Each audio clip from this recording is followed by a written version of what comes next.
Today's question comes from Jeremy in Arizona. I'm having a mini dilemma over my finances and could use a neutral third party. I have some student loans to pay off and I could have it all paid off by now, but I held off when I thought I could qualify for Biden's student debt relief plan. I was prepared for that possibility and am still able to pay off my remaining balance. I've heard that the Biden administration is supposedly working on another avenue for debt relief.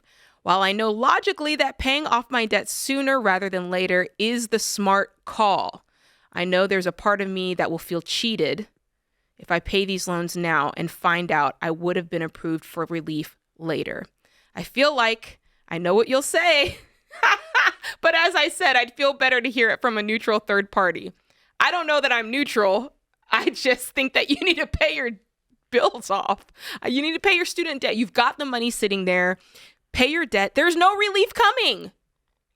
There is no relief coming. I'm telling you, the only relief there is 30 years from now when you're about to retire and you've worked your whole life paying. And then maybe, just maybe, there's a small chance, depending on who might be in administration at that time, depending on who might decide that they want to make themselves look good politically, there might be a sliver of a lightning bolt's chance that you might get a little bit of forgiveness.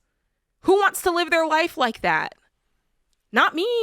I like being in control of my life. I like knowing that if Jade says she's going to do it, she's going to do it. I will not, and you shouldn't either, live your life with this debt hanging over your head, because when you do this, and this is not just to Jeremy, this is to anybody who's holding on to debt thinking that there's a sliver of a chance of a possibility's chance that you might get forgiveness.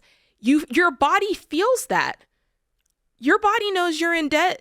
Dr. John would say it all the time. Your body keeps a score. You know when you've got $50,000 in debt. That's why $100,000 of debt. That's why even these payment plans that they have set up, and they're telling you, hey, it's okay. You can just pay $12 a month and the interest won't accrue. You think you can't feel the fact that you still owe $150,000 of debt?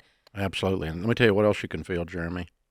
The guy who's out there that's a welder, the gal that's cutting hair, they shouldn't have to pay your bill. You know who pays it if you don't? Taxpayer. They didn't sign up for your debt. You signed up for it, son.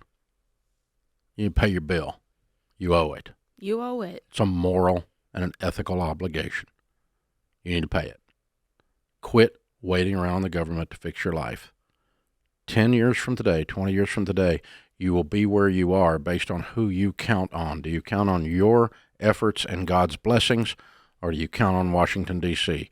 The people that count on Washington, D.C., their life sucks. If you sit around and wait on the government to fix your life, you're going to be standing in the DMV line the rest of your life. Mm-hmm. That's stupid. It doesn't work. Waiting on politicians to deliver the goods, you will be waiting on your deathbed for it. They just don't do it. Let me tell you who delivers the goods, Jeremy. You do.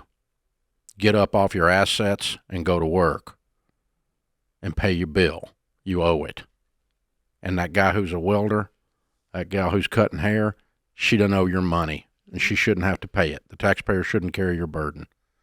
You're not poor. You're just leaning towards socialism because some stupid college professor who studied more Karl Marx than he has capitalism influenced you at some point. That's a word. And you got to get off of it. Pay your dadgum bill. It's that simple.